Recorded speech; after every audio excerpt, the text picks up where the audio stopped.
Okay जी, good afternoon. Book के page number 1.24 पे आ जाओ। कुछ नए टॉपिक कर रहे हैं छोटे छोटे। बुक के 1.24 पे लास्ट हमारी देखो बैलेंस शीट खत्म हो चुकी है। एक बार बैलेंस शीट के मेजर हेड हम रिवाइज करते हैं। सबसे पहला क्या होता है, इक्विटी एंड लायबिलिटी साइड। उसके अंदर कौन सा मेजर हेड आता है? पहला share holder fund, second share application, money pending allotment. किसी ने अभी शेयर होल्डर कैपिटल भी लिखा था, शायद गुरजोत ने लिखा था शेयर होल्डर कैपिटल। तो share holder fund, share application, money pending allotment. Third major head non current liabilities. Fourth हो गया करंट लाइबिलिटीज। उसके बाद एसेट्स के अंदर non current assets, current assets. जब बैलेंस शीट खत्म होती है ना, उसके बाद दो चीजें और रहती हैं जो बैलेंस शीट के नीचे लिखते हैं।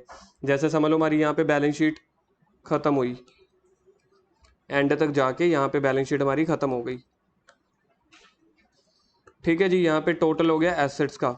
जब बैलेंस शीट खत्म हो जाती होती है ना, उसके नीचे दो चीजें और लिखते होते हैं। इसको बोलते हैं अंडर द बैलेंस शीट। कशिश ध्यान से सुनना, अब क्या बोलते हैं इसको? Under the balance sheet. क्या चीजें लिखनी होती हैं? दो चीजें हैं। ये भी जो आपके मेजर हेड या सब हेड आते हैं ना, तो ये आइटम्स हैं, इनके भी मेजर हेड या सब हेड पूछे जाते हैं। सबसे पहला आता है कॉन्टिंजेंट लाइबिलिटी। आप इसको जितना इंपॉर्टेंट मार्क कर सकते हो कर लो। वेरी वेरी वेरी इंपॉर्टेंट, मतलब आप ये लगा के चलना, पेपर में इसका पॉइंट पक्का पूछते हैं। कॉन्टिंजेंट लाइबिलिटी का और नीचे कमिटमेंट्स का, दोनों को लिखो, वेरी इंपॉर्टेंट। क्या ये बैलेंस शीट में आएगा? ये बैलेंस शीट में नहीं आएगा, बैलेंस शीट के बाहर आएगा। Page number 1.24। रजत मिला नहीं?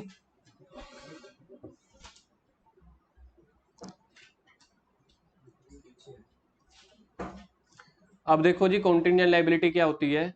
ऐसी लाइबिलिटी जिसके होने के चांसेस हो। मतलब अभी तक ना ये लाइबिलिटी डिसाइड नहीं हुई, लेकिन हो सकती। बोलो जी।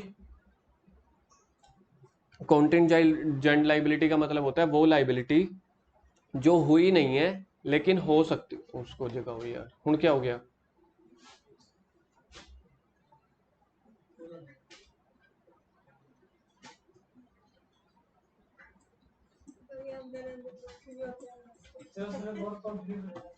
पहले उनके लिए रुकना पड़ता है, फिर उनके लिए रुकना पड़ता है। अब बोलूं जी, मेरे को परमिशन दे दो। मेरे को लगता है केबीसी वाला ना वो दे दूं आपको, ऑडियंस पोल है ना, और एक मैं साथ में रख लूं कि साथ के सभी के मतलब रिप्लाई आ गए। चलो ठीक है। कॉन्टिजेंट लाइबिलिटी वो लाइबिलिटी होती है, एक ही लाइन के बाद सुनने वाला हूं मैं। ऐसी लाइबिलिटी जो हो सकती है लेकिन अभी अराइज नहीं हुई। बोलना एक बार। अभी अराइज नहीं हुई मतलब वो फ्यूचर में होने के चांसेस हैं लेकिन अभी नहीं हुई। ठीक है, मतलब ये लाइबिलिटी हो गई है या हो सकती है? सबसे पहले ऊपर लिखो हिंदी में, यहीं पे लिखो, इसी के ऊपर ही लिख लेना, नोट्स में घर पे लिखना। ऐसी लाइबिलिटी जो हुई नहीं है लेकिन हो सकती है, जो हुई नहीं है बट फ्यूचर में हो सकती है, बट फ्यूचर में हो सकती है। आपके पास जहां पे होगा उसके ऊपर ही लिख लेना। रजत लिखा नहीं? For example, case against our company. बताओ मैंने ये एग्जाम्पल क्यों लिखवाया है? लगाओ, दिमाग नहीं खिलौता तो वो लगाता। केस अगेंस्ट आर कंपनी पहले लिख लो, फिर सोचना कि ये कॉन्टिजेंट लाइबिलिटी क्यों है। अरे केस तो हो चुका है। हाँ, नहीं तो देने पड़ेंगे। तो यानी कि अभी तो डिसाइड नहीं हुआ ना, केस चल रहा है अभी। और आपको पता है इंडिया में केसेस कितने कितने साल चलते ही रहते हैं, महीने तो कुछ है ही नहीं, सालों साल केस चलते रहते हैं। तो मतलब अगर हम केस हार गए, कशिश थोड़ा सा एक्टिव एक्टिव, अगर हम केस हार गए तो ही हमें पैसे देने पड़ेंगे, तो मेरी लाइबिलिटी बन गई ना। क्या ये मेरी अभी फिक्स लाइबिलिटी है? क्या मेरे को, मैं अभी का अभी केस हार गया और पैसे देने पड़ रहे हैं? नहीं। दूसरा एग्जाम्पल लिख रहा हूं, किसी को ये नहीं समझ आएगा, ये याद नहीं रहेगा, दूसरा जिंदगी भर याद रहेगा। वैसे आप मुझे कहते हो ना कि ये बैच जिंदगी भर याद रहेगा, ये एग्जाम्पल आपको जिंदगी भर याद रहेगी। Second example, uh tuition fine, our tuition fine based on our homework. आज मैंने आपको होमवर्क दिया, ट्यूशन का फाइन कब कलेक्ट करूंगा? कल। कल भी डिपेंड करता है, अगर होमवर्क ना हुआ तो ही फाइन आप लोग पे करोगे, अदरवाइज नहीं। यानी कि क्या ट्यूशन का फाइन जो है पहले पहले डिसाइड हो गया कि आपको देना ही देना है, कौन सी एक्टिविटी के बाद देना है, अगर आप होमवर्क नहीं करके आए तो ऐसे। तो समझ में आ गई कॉन्टिजेंट लाइबिलिटी क्या होती है? ऐसी लाइबिलिटी जो अभी अराइज नहीं हुई लेकिन फ्यूचर में हो सकती है। ठीक है, अब हम पढ़ के देखते हैं कंटिजेंट लाइबिलिटीज। ये मैंने आपको दो एग्जांपल लिखवाए हैं, सबसे सिंपल, लेकिन जो कॉमर्स वर्ड में अकाउंट्स में थोड़े टेक्निकल होते हैं ये वाले items. Contingent liabilities are those liabilities, underline करो, which have not arisen, underline करो, which have not arisen but may arise upon the happening of certain event. Event तक अंडरलाइन करो, जल्दी से याद करो ये वाली एक लाइन अंग्रेजी वाली।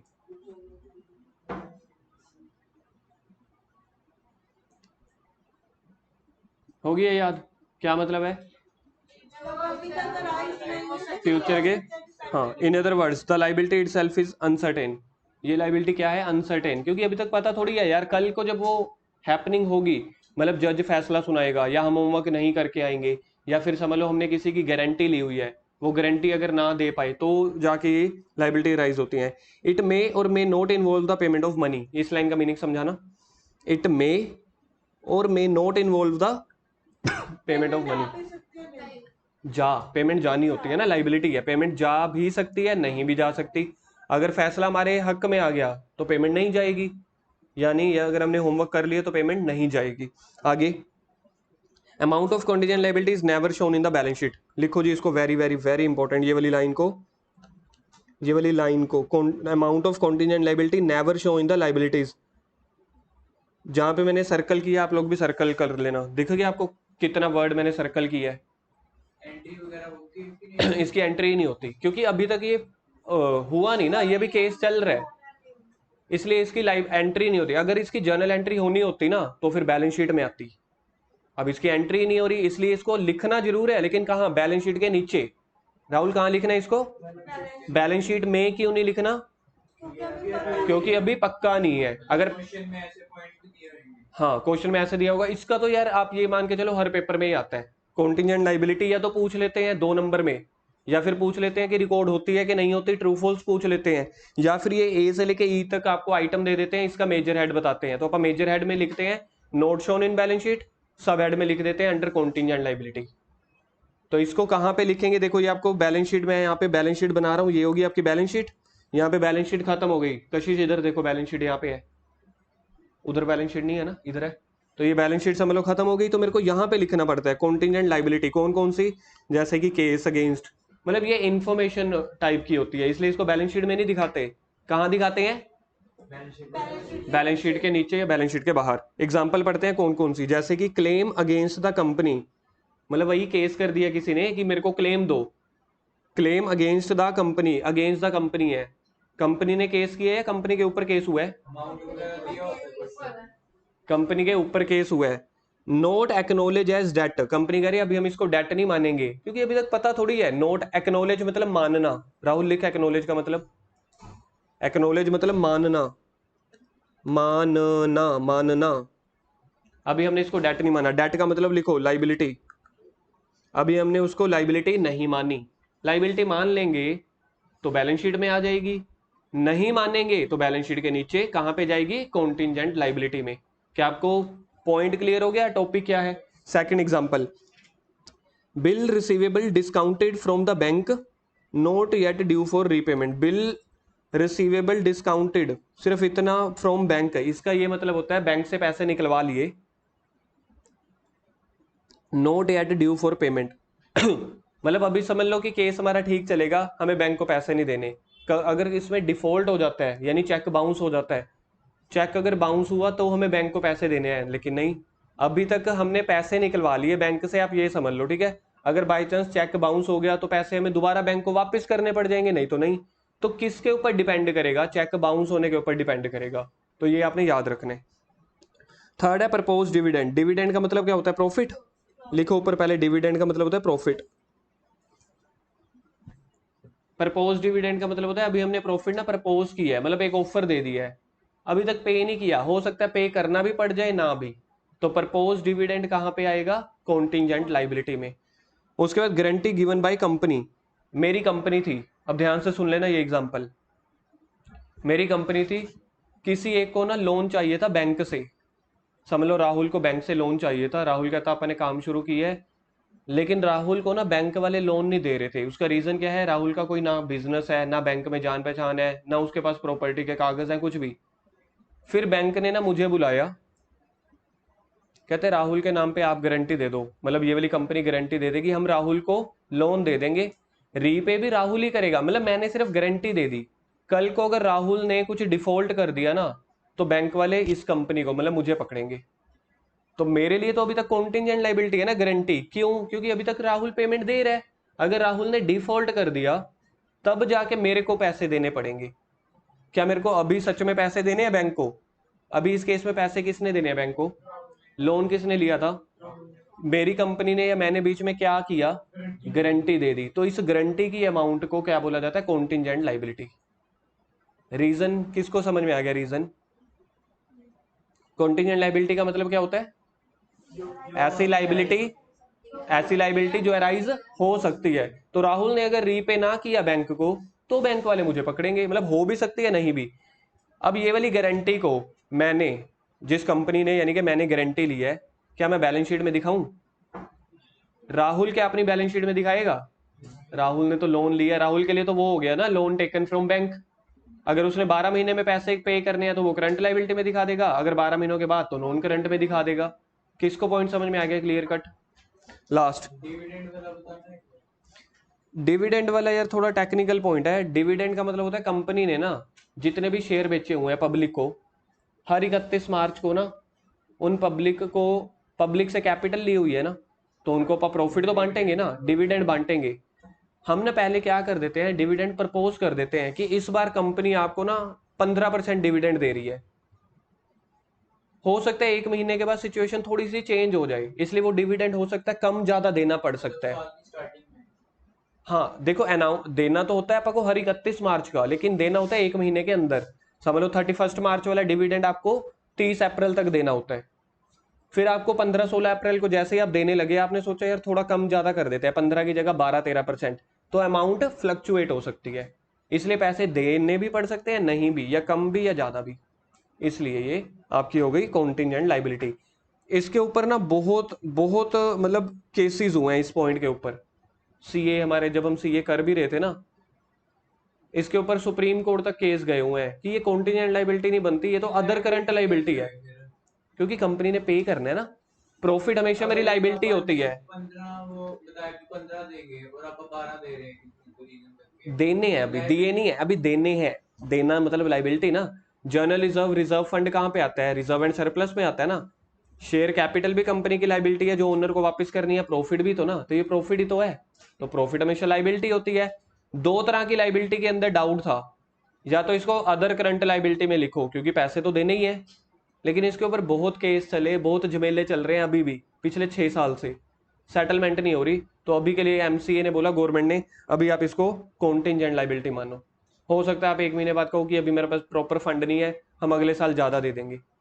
5 जल्दी से याद करो हेडिंग्स, ये इसके आइटम्स।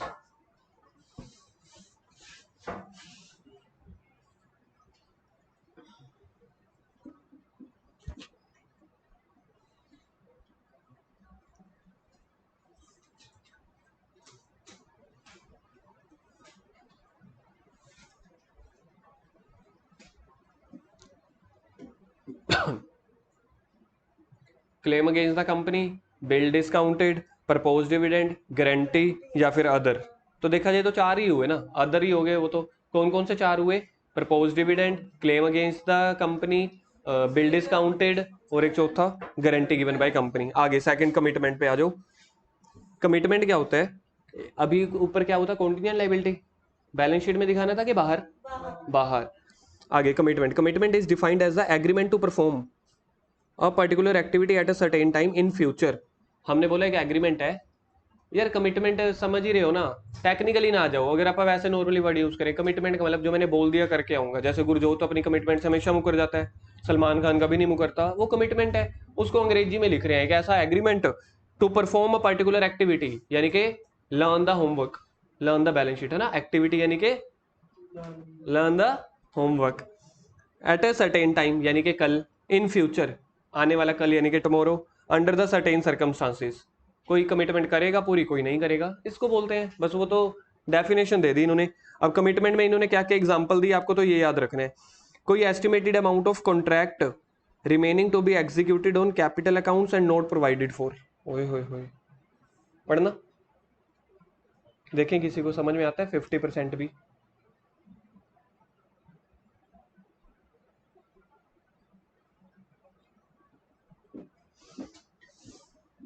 देखो यहां से समझ में आ जाएगा, आप ये वाले शब्द बस याद रख लो। Contract remaining to be executed, इसका सिंपल मतलब होता है कॉन्ट्रैक्ट अभी पूरा करना है। ठीक है राहुल, लिखो इसका मतलब, सिर्फ जितना अंडरलाइन किया इसका मतलब ही लिख लो।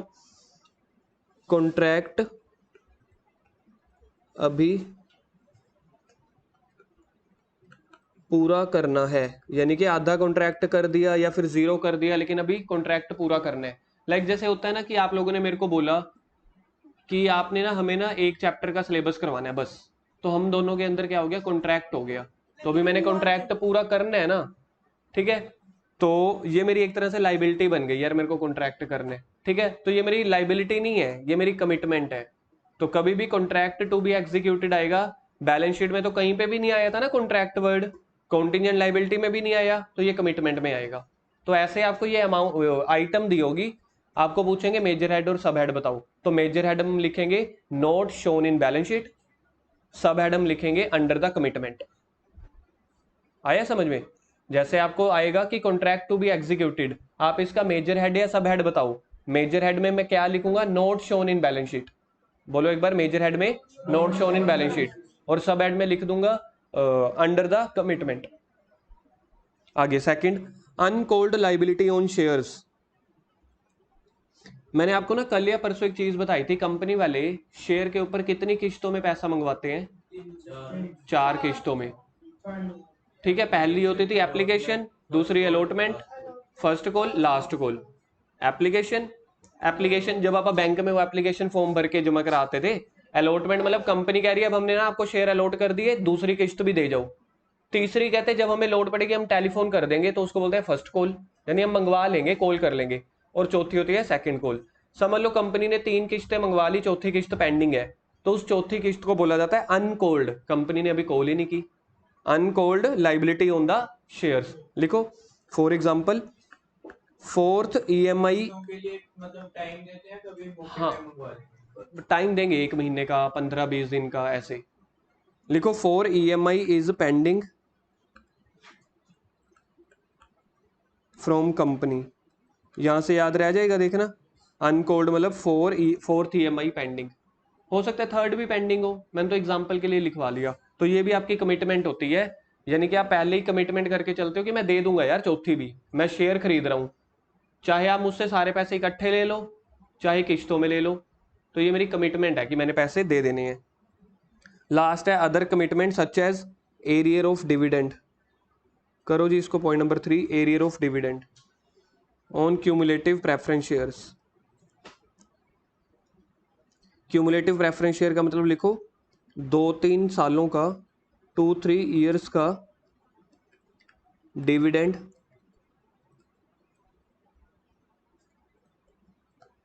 इकट्ठा देना। इकट्ठे को आप लोग लिख नहीं पाओगे, आप लोग इंग्लिश में लिख लेना। तो हिंदी में इकट्ठा लिख लेते हो, IKATHA, इकट्ठा।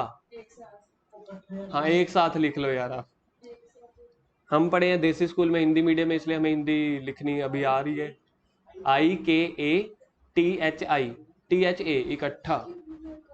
ये तो पूरा डाला था, ये आधा पूरा मिक्स कर दिया मैंने, वैसे आधा आता है इकट्ठा में। चलो इसका ये मतलब होता है जी, कंपनी ने ना हर साल डिविडेंड बांटना होता है अपने शेयर होल्डर्स को। कंपनी पहले साल नहीं बांट पाई, दूसरे साल बांट देगी, क्यों, या फिर तीसरे साल बांट देगी। तो जब पहले 2 साल नहीं बांट पाई ना, तो तीसरे साल बांट रही है, तो इकट्ठा दे दिया जाता है। जैसे कई बार हम किसी से पैटिस खा के आए, यार अभी पैसे नहीं है, ठीक है, आज भी नहीं है, कल भी नहीं है, ट्यूशन की फीस 1 महीना नहीं दी, 2 महीने नहीं दी, सर 3 महीने की इकट्ठी ले लेना। मतलब ये सारा चीजें जब आप किसी अगले साल डिविडेंड इकट्ठा बांट देते हो, तो इसको बोलते हैं क्यूमुलेटिव प्रेफरेंस शेयर्स। तो हमने कमिटमेंट कर दिया यार, अगले साल दे देंगे। ये हो गई। क्या क्या चीजें निकल के आई हैं जी?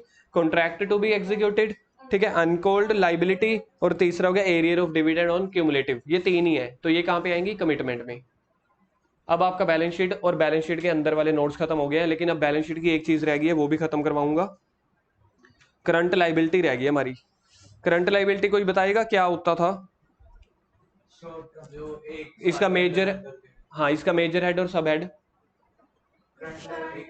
करंट लाइबिलिटी अपने आप में क्या है? Major head. इसके कितने सब हेड होते थे? पहला, बस बस बस ठीक है, याद है, ट्रेड रिसीवेबल नहीं पेबल। आगे, ठीक है। अब सुनो, करंट लाइबिलिटी मैंने आपको क्या बताई थी? वो लाइबिलिटी जो मैं 12 महीनों के अंदर पे करनी है। यानी कि मैंने लोन लिया 6 महीने के लिए, 6 महीने यानी 12 महीने से कम हो गए, 6 महीने बाद के मेरे को पैसे पे करने हैं। गुरुजो 6 महीने 12 महीने तो कम हो गए, मैं पूछ रहा हूँ। नहीं ना, 6 महीने 12 महीने से ज्यादा होते हैं ना? 6 महीने कम होते हैं, 12 महीने। अभी तो तू कह रहा नहीं। सोच ना, तू सुन, सोचने का टाइम दूंगा मैं, अभी सुनने का टाइम है। क्या करना है? सिर्फ 12 महीने क्या करना है? सुनना है कि सोचना है? सुनना है। सोचना कब है? जब मैं टाइम दूंगा या घर पे? इसलिए सुन, सोच मत अभी। 6 महीने 12 महीने से कम होते हैं कि ज्यादा? 6 महीने 12 महीने से ज्यादा होते हैं यार। एक सेकंड, 6 महीने कम होते हैं, 12 महीने ज्यादा। अगर मैंने लोन लिया 6 महीने के लिए, ये करंट लाइबिलिटी हुई कि नॉन करंट लाइबिलिटी? ये सिर्फ नॉन करंट क्योंकि 12 महीने के अंदर आ रहा है। यार बोल तो नोट कर रहे हैं, बोल तो करंट दिया। राहुल 6 महीने के लिए मैंने लोन लिया, करंट लाइबिलिटी के नॉन करंट किसका? हाँ, उठाओ, कहो अभी क्लास चल रही है। करंट नहीं, 2 घंटे हो गए। दिखाओ, मैं करूँ बात। राहुल, गुरजोत जी थोड़ा यार एक्टिव रहो। लोकेश 10 महीने के लिए लोन लिया, करंट या नॉन करंट? रीजन? क्योंकि 1 साल के अंदर क्योंकि 1 साल के अंदर है ना। अभी तक हमने करंट ये सीखा है जो हमने 1 साल के अंदर अंदर पैसे देने हैं। अब करंट की डेफिनेशन चेंज हो रही है। आओ पेज नंबर 1.20 पे। 1.20 नहीं यार, 1.1 कुछ होगा, 1.15 लास्ट टॉपिक है जी आप लोगों का। 1.14, 1.14।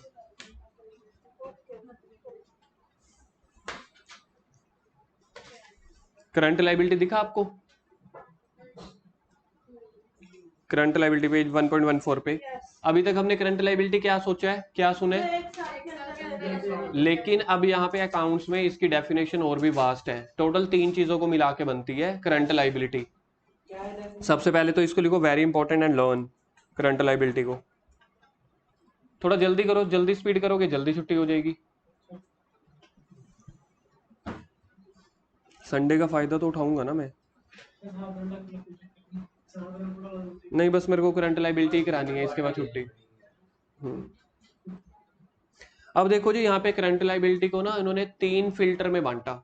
3 छाननी आप कह सकते हो, जैसे चाय पत्ती बना के आप छानते हो ना, फिल्टर करते हो, तो ऐसे ही 3 छाननी है। अब तीनों में से कहीं पे भी एक बार फंस गए तो वो करंट लाइबिलिटी नहीं होगी। पहले मैं आपको समझा देता हूँ कैसे। करंट लाइबिलिटी पढ़ना कशिश आप, करंट लाइबिलिटी की पहली लाइन पढ़ना, थोड़ा सा ऊंचा पढ़ना।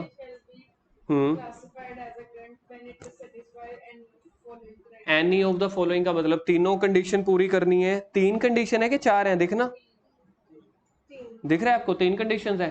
तो पहली लाइन में अभी तक आपने क्या सीखा? तीनों कंडीशन पूरी करनी है कि कोई एक? यानी 3 छाननी है। कहीं से भी दूध छट जाए तो समझ लेना वो करंट है। देखते हैं पहली क्या है।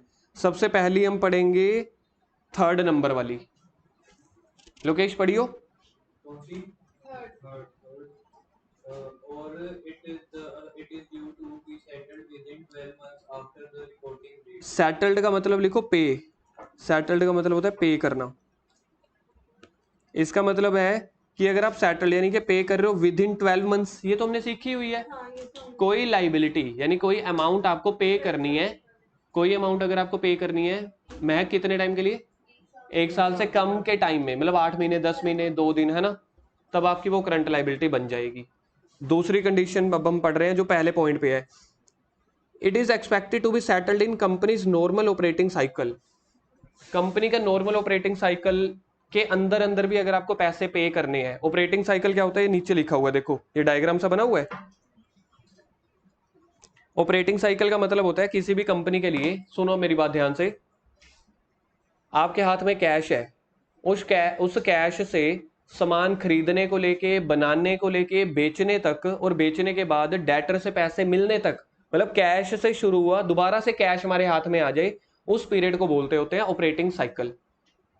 नॉर्मल सी बात है, अब जैसे आप हमारी दुकान का किस्सा सुनो जी, हम बेड, टेबल, सोफे, ये चीजें बनाते हैं, ठीक है, हमने एक बेड बनाना है, सबसे पहले मेरे पास कैश होना चाहिए। उस कैश से मैं क्या करूंगा, हेल्प करो मेरी, रॉ मटेरियल यानी क्या क्या लेते हैं बेड बनाने के लिए, लक्कड़ हो गई, फेविकोल हो गया, कील वगैरह हो गई, प्लाई वगैरह हो गई, आजकल गद्दियां लगती है पीछे, वो हो गई, समझ गए ना, तो मेरे को ये लेना पड़ेगा, तो रॉ मटेरियल खरीद लिया, उसके बाद आप बनाओगे। कौन बनाएगा, मिस्त्री, लेबर वगैरह, उसको भी पे करेंगे, ठीक है, समझ लो आधा बन गया, आधा कल बनेगा, या 15 दिन लग जाते हैं बेड बनने के लिए, समझ लो। फिर उसके बाद पॉलिश होगी, फिनिश गुड्स बन गई। अभी तो सामान कहाँ पे है, वर्कशॉप में, वर्कशॉप में सामान बनता है, उसके बाद कहाँ पे लेके आऊंगा, शोरूम में, यानी कि अपनी दुकान में। क्या शोरूम में जिस दिन लेके आया बेड बिक जाएगा क्या, बेड कोई डेली यूज वाली चीज है, कितना टाइम लगेगा, 2-3 महीने लग सकते हैं, 15 दिन भी लग सकते हैं, समझ लो 3 महीने के बाद बेड सेल हुआ, कस्टमर कह रहा है 4 महीने के बाद पैसे दूंगा, मैंने कहा ठीक है, 4 महीने के बाद उसने पैसे दे दिए, ठीक है। अब मैं आपसे एग्जाम्पल वो पूछ रहा हूँ, प्रोसेस समझ में आ गया, पैसा लगाने से लेके पैसा रिकवर होने के प्रोसेस को क्या बोला जाता है, ऑपरेटिंग साइकिल। समझ लो मेरे पास 1 जैन को थे ये वाले पैसे 10,000 रुपये, 5 महीने लग गए बेड को बनते हुए, यानी कि फिनिश गुड्स, 5 महीने लगे, 3 महीने लगे शोरूम में पड़ा रह गया सामान, यानी कि डिस्प्ले होता रह गया, फिर उसके बाद 4 महीने बाद कस्टमर ने पैसे दिए, तब जाके मेरे पास दोबारा आए, समझ लो बेड बेचा था 25,000 का। हम यहाँ पे 10 और 25 की बात नहीं कर रहे हैं, हम बात कर रहे हैं पैसा लगाने से पैसा रिकवर होने के लिए कितने महीने लग गए हैं, देखना 5, 3, ओए हो यार ये गलत हो गया, समझ लो कस्टमर ने 6 महीने का उधार लिया, अब कितने महीने लगे,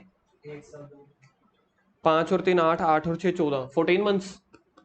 तो ये 14 मंथ्स क्या होता है, किसी भी कंपनी का ऑपरेटिंग साइकिल होता है, हर कंपनी का अलग अलग होता है। अब जो बंदा समझ लो गुड़ बना रहा है, तो वो 15-20 दिन में गुड़ बना के बेच के दोबारा पैसे आ जाएंगे। हर कंपनी का ऑपरेटिंग साइकिल अलग अलग होता है, किसी कंपनी का 25-25 महीने भी होता है, नॉर्मली कितना होता है 8-10 महीने या 4-5 महीने के, इतने में तो यार दोबारा पैसे लगा के, अब जैसे भटूरे छोले वाले हैं, हंसू पूड़ी छोले वाला, उसने क्या करना है, आज छोले बॉईल करने हैं, सामान बनाना है, कल बिक जाएंगे, पैसे आ जाएंगे, एक दिन का ऑपरेटिंग साइकिल हो गया। क्या आपको अब समझ में आया ऑपरेटिंग साइकिल क्या होता है? तो कह रहे हैं अगर आपको जो आपने पैसे देने हैं किसी को लाइबिलिटी के, अगर वो आपके ऑपरेटिंग साइकिल से पहले पहले हैं, तो भी आपकी करंट लाइबिलिटी हो सकती है। यानी मैं आपको समझाता हूं एग्जाम्पल के तौर पे, मैंने किसी को ना, कंपनी का ऑपरेटिंग साइकिल है देखो 14 मंथ्स, ठीक है, मैंने किसी को ना पेमेंट करनी है, पैसे पे करने हैं 13 महीनों के बाद, मैंने किसी से ना बैंक से उधार लिया था, 13 महीनों के बाद पैसा उसको वापस करने हैं। तो ये जो 13 महीनों के लिए मैंने 2 लाख रुपए लिए, मैं बैलेंस शीट बना रहा हूं, मैं इसको नॉन करंट लाइबिलिटी में लिखूं या करंट लाइबिलिटी में, ये बताना है आपने इस 2 लाख रुपए को। मैंने ना 13 महीनों के लिए पैसा उधार लिया, 13 महीनों के बाद पैसा वापस करना है बैंक को, नॉन करंट में 12 मंथ्स। 14 मंथ्स अपना ऑपरेटिंग साइकिल है, 13 में करना है। Lokesh is a valid point, ये करंट हुआ ना। देखो मेरे को कोई भी तीनों में से एक कंडीशन पूरी करनी है ना। पहली कंडीशन क्या होती है, पहली कंडीशन क्या होती है, मेरे को 12 महीनों में देना है, लेकिन मैं तो 13 महीने में दे रहा हूं, इस हिसाब से तो ऐसे लग रहा है नॉन करंट हुआ, लेकिन मेरा ऑपरेटिंग साइकिल के तो अंडर ही आ रहा है ना, तो ऑपरेटिंग साइकिल के अंडर आ रहा है, तो मतलब एक कंडीशन तो पूरी हो गई ना। 3 छाननियों में से कोई भी एक छान ले हम, यानी कि वो करंट बन जाएगी, तो मेरे को ये 2 लाख रुपए यहां पे लिखूंगा, ये होता है इसका मतलब। या तो 12 महीनों से पहले, 12 महीने से पहले तो कोई भी पैसे देने हैं, वो तो हमेशा ही करंट होंगे, लेकिन अगर 12 महीनों के बाद दे रहा हूं लेकिन मेरे ऑपरेटिंग साइकिल से पहले हैं, तो भी करंट। और निकलता कैसे ऑपरेटिंग साइकिल? क्वेश्चन में दिया होगा, क्वेश्चन में तो दिए होंगे कि ऑपरेटिंग साइकिल कंपनी का 16 महीने या 8 महीने है, दिया होगा।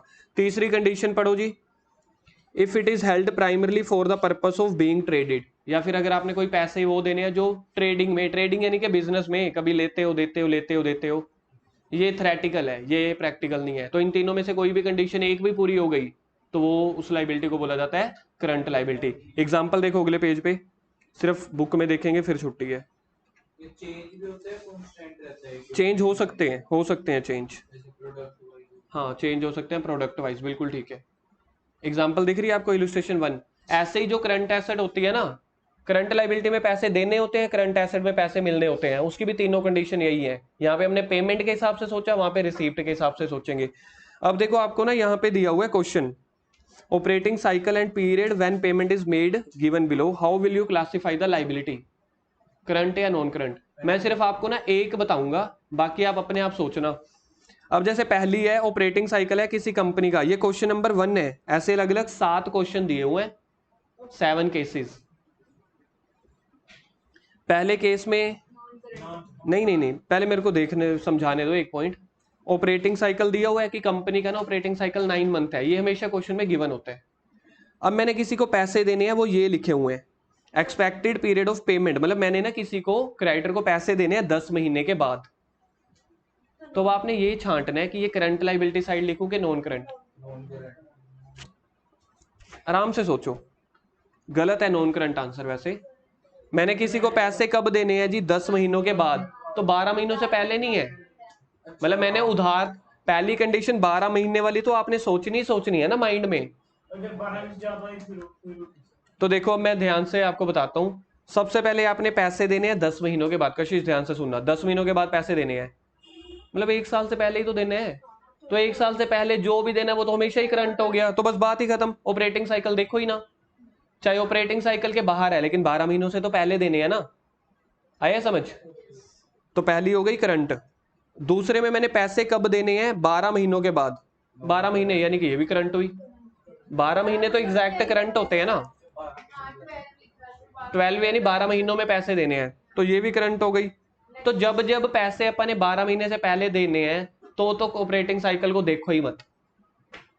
राहुल आया समझ?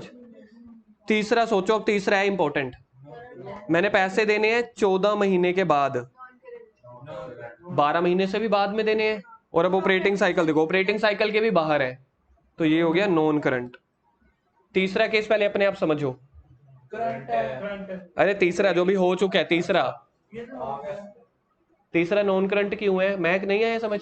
12 महीने के बाद ऑपरेटिंग साइकिल करेंगे, पहले तीसरा सोचो। ये पहले आपको ना ये सोचना पड़ेगा, ये जो नीचे वाला डिब्बा दिया हुआ है ना, इसका मतलब है हमने ये वाले पैसे देने हैं कितने महीने के बाद, 14 महीने के बाद। तो 12 महीने के बाद है ना, यहां से क्या लग रहा है, नॉन करंट है। फिर देखो ऑपरेटिंग साइकिल के भी बाहर है, ऑपरेटिंग साइकिल था 10 महीने, 10 महीने के भी बाहर है, करंट के वो 12 महीनों के भी बाहर है, तो नॉन करंट हो गया। अच्छा अब चौथा सोचना, चौथा 12 महीनों में पैसे देने हैं, करंट। पांचवा इंपॉर्टेंट है, थर्ड और फिफ्थ को इंपॉर्टेंट मार्क करो बुक में, थर्ड को और फिफ्थ को इंपॉर्टेंट मार्क करो। यार 13 महीनों में पैसे देने हैं, 12 के तो बाद है,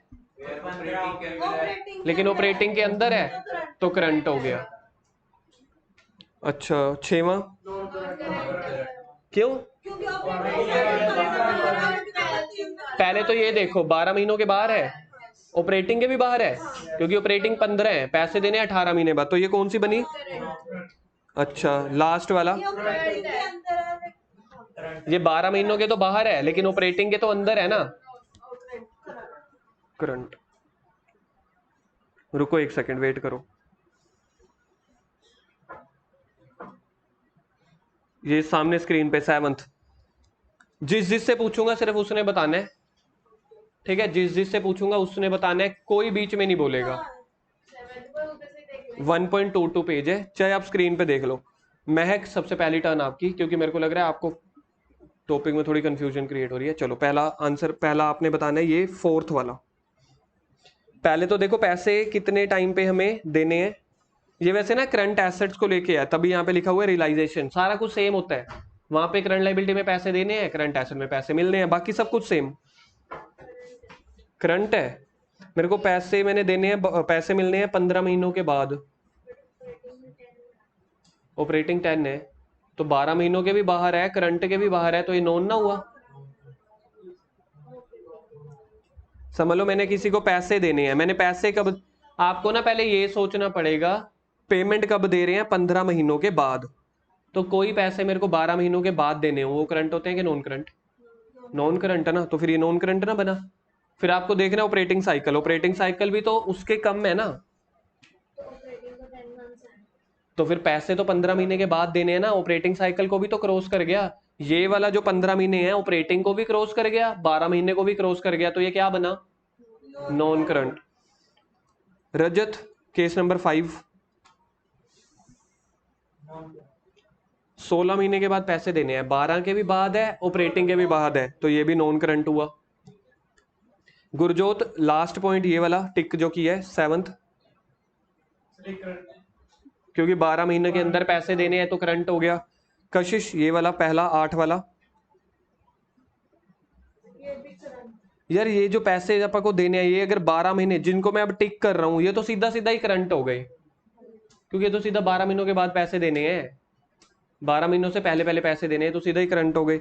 लोकेश सेकंड केस, पैसे कब देने हैं अपने?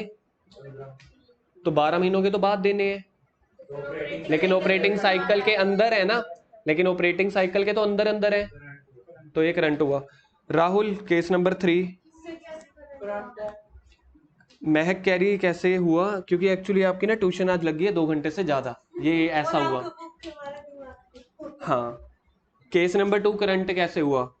देखो जी 15 महीनों के बाद मेरे को पैसे देने हैं किसी को, 12 महीनों के तो बाद ही दे रहा हूं ना, तो यहां से तो लग रहा है नॉन करंट है, लेकिन मेरा ऑपरेटिंग साइकिल के तो अंडर है ना, ऑपरेटिंग साइकिल है मेरा ये, ऑपरेटिंग साइकिल है मेरा ये 17, मेरे को पैसे देने हैं 15 मंथ के अंदर, तो मेरा ऑपरेटिंग साइकिल से तो पहले पैसे देने हैं ना। तो कोई भी चीज अगर मेरी ऑपरेटिंग साइकिल से पहले आ जाए या 12 महीनों से पहले आ जाए, तो वो क्या बनेगी? Non current. यार ऑपरेटिंग साइकिल से पहले आ जाए या 12 महीनों से पहले आ जाए। लोकेश पॉइंट नंबर 5, बिल्कुल ठीक है। मेरे को जहां तक लग रहा है लोकेश शायद पहला बंदा है जिसको टोटली फर्स्ट टाइम में सारे पॉइंट समझ में आ रहा है। रजत देखते हैं, रजत सेकंड बता। ठीक है, थर्ड बता, रजत ही बताएगा सारे। थर्ड करंट, 7th ये वाला करंट है, 6th बिल्कुल ठीक है, रजत आपको समझ में आ रहा है। कशिश आपकी बारी, सेकंड ये वाला। हाँ हाँ आराम से टाइम लो, हाँ तो टाइम ही टाइम है। करंट है बिल्कुल ठीक है। 4th बिल्कुल ठीक है। 6th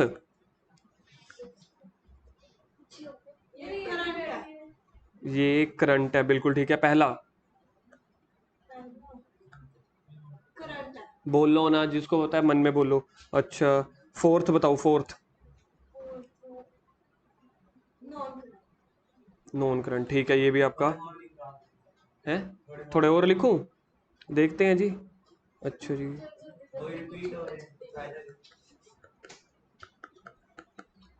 लिखो, ये 8th बताओ मेरे को, कोई भी बताए अपने आप सोचो। ये तो सीधा 12 महीने ले लिए तो करंट। 9th क्योंकि ये 12 के भी बाहर है, ऑपरेटिंग के भी बाहर है। 10वां करंट है। अच्छा 6वां बताना, 24 वाला करंट है। अब देख लो, अब किसी को डाउट हो तो पूछ लो, वरना बस यही है।